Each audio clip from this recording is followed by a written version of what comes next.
राम भक्त हनुमान को शिव का अवतार माना जाता है। इस संबंध में ग्रंथों में तमाम बातें भी लिखी जा चुकी हैं जो इस बात का साक्ष्य हैं। लेकिन क्या आप जानते हैं कि शिव के 11 रुद्र अवतारों में से एक हनुमान अवतार को अमृता का वरदान किसने दिया और क्यों श्री राम के अनन्य भक्त श्री हनुमान राम के जाने के बाद भी धरती पर विराजमान है? इस बारे में रामायण की चौपाई में संपूर्ण उल्लेख मिलता है। त्रेता में जब जन्मे श्री राम, ग्रंथों में उल्लेख मिलता है कि त्रेता युग में जब भगवान श्री राम का जन्म हुआ तो एक दिन भोलेनाथ ने माता पार्वती से पृथ्वी लोक पर अपने प्रभु श्री राम के पास जाने की इच्छा जाहिर की। इसके बाद माता ने उनसे कहा कि यदि शिव पृथ्वी पर चले गए तो माँ भी उनके बिना नहीं रह पाएंगी। ऐसी स्थिति में शंभु ने माता पार्वती के विरह की बात पर विचार कर अपने 11 रुद्रों की कथा माँ से कही और उन्हें बताया कि इन्हीं 11 रुद्रों में से एक हनुमान अवतार है जो कि वह लेने जा रहे हैं। भोलेनाथ की कथाओं में यह भी उल्लेख मिलता है कि त्रिकालदर्शी होने के चलते वह यह जानते थे कि भगवान राम के जीवन में आगे किस तरह की परेशानियां आने वाली हैं और पृथ्वी का कल्याण करने के लिए प्रभु को उनकी आवश्यकता पड़ेगी।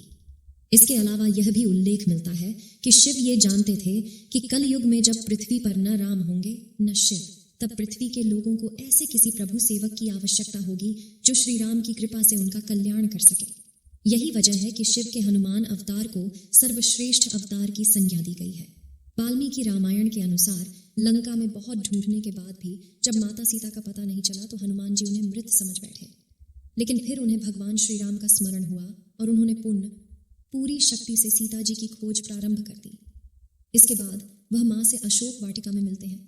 उस समय ही माता जानकी ने हनुमान को अमृता का वरदान दिया था। यही वजह है कि हर युग में हनुमान भगवान श्री राम के भक्तों की रक्षा करते हैं। एक और उल्लेख मिलता है हनुमान चालीसा की एक चौपाई में, जहां लिखा है अष्ट सिद्धि 9 निधि के दाता असबर दीन जानकी माता, अर्थात आपको माता श्री जानकी से ऐसा वरदान मिला हुआ है जिससे आप किसी को भी 8 सिद्धियां और 9 निधियां दे सकते हैं। उल्लेख मिलता है कि जब श्री राम ने अपनी मृत्यु की घोषणा की तो यह सुनकर राम भक्त हनुमान जी बहुत आहत हुए। वह माता सीता के पास जाते हैं और कहते हैं, हे माता, मुझे आपने अजर अमर होने का वरदान तो दिया, किंतु एक बात बताएं कि जब मेरे प्रभु राम ही धरती पर नहीं होंगे तो मैं यहाँ क्या करूँगा? मुझे अपना दिया हुआ अमरता का वरदान वापस ले लीजिए। जब हनुमान माता सीता के सामने जिद पर अड़ जाते हैं तब माता सीता श्री राम का ध्यान करती हैं, वह प्रकट होते हैं। इसके बाद श्री राम हनुमान को गले लगाते हुए कहते हैं, हनुमान, मुझे पता था कि तुम सीता के पास आकर यही बोलोगे। देखो, हनुमान धरती पर आने वाला हर प्राणी, चाहे वह संत है या देवता, कोई भी अमर नहीं है। तुमको तो वरदान है हनुमान, क्योंकि जब इस धरती पर और कोई नहीं होगा तो राम नाम लेने वालों का बेड़ा तुमको ही तो पार करना है।